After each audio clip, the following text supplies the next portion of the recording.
வணக்கம். நம்ம just cook சேனலை யூடியூப்ல சப்ஸ்கிரைப் பண்ணியோ இல்லை ஃபேஸ்புக் பேஜை லைக் பண்ணியோ நீங்கள் ஃபாலோ பண்ணிக்கலாம். இந்த வீடியோவில் ரொம்பவே மொறுமொறுப்பான ஒரு முறுக்கு ரெசிபி தான் எப்படி பண்ணுறது நம்ம பார்க்க போகிறோம். பட்டர் முறுக்கு ரொம்ப சூப்பராக சிம்பிளாக எப்படி பண்ணுறதுன்னு பார்த்துடலாம். நான் வந்துட்டு அளவுக்கு ஒரு ஆழாக்கு எடுத்திருக்கேன். நீங்கள் டம்ளரோ இல்லை வேறு எதுனா கப்பு கூட அளவாக எடுத்துக்கலாம். அதால் ஒரு 1/4 கப்பு அளவுக்கு உடச்ச கடலை எடுத்துகிட்டு நல்லா மிக்சியில் போட்டு பவுடர் பண்ணிவிட்டு அதே ஆழாக்கில் அளந்து காமிக்கிறேன். நம்ம 1/4 ஆழாக்கு உடச்ச கடலையை பவுடர் பண்ணுறோம் அப்படின்னா அது நமக்கு வந்துட்டு 1/2 ஆழாக்கு அளவுக்கு கிடைக்கும். இப்போ பார்த்திங்கன்னா 1/2 ஆழாக்கு நமக்கு உடச்ச கடலை மாவு கிடச்சிருக்கு. அதை வந்துட்டு ஒரு சல்லடையில் மாற்றிக்கிறேன். அதே கப்பால் ஒரு ஆழாக்கு வந்துட்டு நான் பச்சரிசி மாவு எடுத்திருக்கேன். நான் வந்துட்டு கடையில் வாங்கின பச்சரிசி மாவு தான். இது ரெண்டுத்தையும் ஒன்றா சேர்த்துட்டு நல்லா அந்த திப்பு இல்லாமல் நல்லா சலித்து எடுத்துக்கலாம். இதில் அந்த மீதி வர அந்த குருணையை நம்ம தூக்கி போட்டுடலாம். அதை சேர்த்துக்க வேண்டாம்.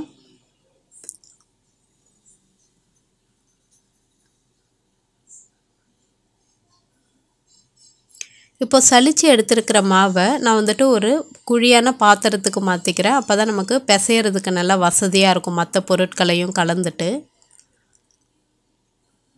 இது கூடவே நான் வந்துட்டு கருப்பு எள்ளு கொஞ்சமாக 1 டீஸ்பூன் அளவு சேர்த்துருக்கேன். நீங்கள் வந்துட்டு ஓமம் ஜீரகம் கூட சேர்த்துக்கலாம். நல்லாயிருக்கும், நல்லா வாசனையாக. டேஸ்ட்டுக்காக கொஞ்சமாக உப்பு சேர்த்துருக்கேன். தேவையான அளவு சேர்த்துக்கோங்க. வெண்ணெய் வந்துட்டு நம்ம ரூம் டெம்பரேச்சரில் இருக்கணும். ரொம்ப கெட்டியாக இருந்துச்சு அப்படின்னா லைட்டாக அடுப்பில் வச்சுட்டு சூடு பண்ணிவிட்டு உடனே எடுத்துருங்க. அது வந்துட்டு ஒரு 2லேருந்து 3 ஸ்பூன் அளவு சேர்த்துக்கோங்க. நல்லா சாஃப்டாக இருக்கும் முறுக்கு. பெருங்காயத்தூள் இருந்தால் நீங்கள் பவுடராகவே சேர்த்துக்கலாம். என்கிட்ட இல்லைன்றதுனால இந்த மாதிரி தண்ணியில் கரைச்சிட்டு கொஞ்சமாக நான் பெருங்காயம் சேர்த்துருக்கேன். இந்த வெண்ணெய் இந்த உப்பு எல்லாத்தையுமே நல்லா ஒன்றா சேர்த்து மாவில் கையால் நல்லா பிசைஞ்சு விட்டுட்டு அதுக்கு பிறகு கொஞ்சம் கொஞ்சமாக தண்ணி விட்டு ஒரு சப்பாத்தி மாவு பதத்துக்கு நல்லா பிசைஞ்சு எடுத்துக்கலாம்.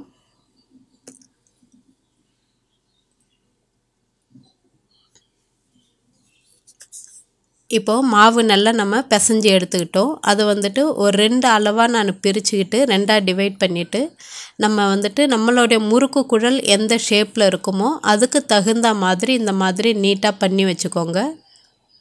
ஃபில் பண்ணுறதுக்கு வந்துட்டு வசதியாக இருக்கும் நம்ம முறுக்கு சுட்டு எடுக்கும்போது.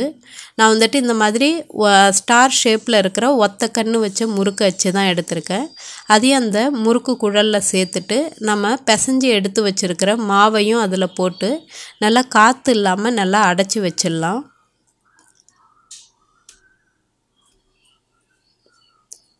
இப்போது இது ரெடி ஆகிடுச்சு. நான் வந்துட்டு முறுக்கை டைரெக்டாக வந்துட்டு எண்ணெய் சட்டிலே போட்டு எடுக்க போகிறேன். நான் தனியாக கரண்டிலலாம் எதுவும் பண்ணலை. தூள் முறுக்காக தான் நம்ம ரெடி பண்ணுறோம். அதனால் பட்டர்லாம் சேர்த்து அதனால தான் பண்ணியிருக்கோம். இப்போது எண்ணெய் நல்லா சுட்டுடுச்சு. நல்லா எண்ணெய் சூடான எண்ணெயை நல்லா சிம்மருக்கு மாற்றிக்கிட்டு லோ ஃப்ளேமில் மாற்றிக்கிட்டு இந்த மாதிரி பிழிஞ்சு எடுக்கலாம் நம்ம. அப்போ தான் வந்துட்டு நமக்கு கை சூடு இல்லாமல் இருக்கும்.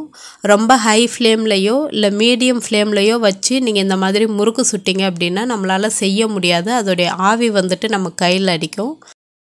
நல்லா சிம்மருக்கு மாற்றிக்கிட்டு எந்த அளவுக்கு தேவையோ அந்த அளவுக்கு நல்லா முறுக்கை பிழிஞ்சிட்டு அதுக்கு பிறகு மீடியம் ஃப்ளேமில் வச்சு ஒரு லைட் கோல்டன் ப்ரௌன் கலருக்கோ அப்படி இல்லைன்னா முறுக்கு வந்துட்டு கிறிஸ்பியாக ஆகிற அளவுக்கோ நம்ம பொரித்து எடுக்கணும். நம்ம முறுக்கு ஸ்டார்டிங்கில் பிழியும் போது பபிள்ஸ் வந்துட்டு ரொம்பவே நிறைய இருக்கும். அதுக்கும் பிறகு கொஞ்சம் கொஞ்சமாக பபிள்ஸ் வந்துட்டு அடங்கிடும்.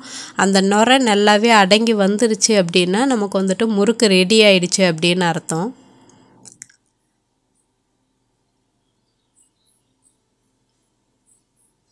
இப்போது நான் திரும்பவும் இன்னொரு முறை நான் செஞ்சு காமிக்கிறேன்.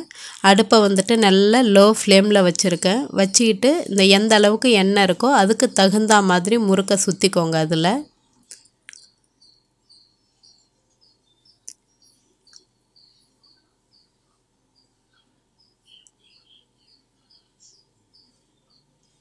இப்போது பபிள்ஸ்லாம் நல்லா அடங்கிட்டு முறுக்கோடைய கலர் வந்துட்டு ரொம்ப அழகான கலருக்கு மாறி வந்திருக்கு. இந்த மாதிரி ஸ்டேஜில் நம்ம ஒரு பிளேட்க்கு மாற்றிக்கலாம் நம்ம முறுக்கை.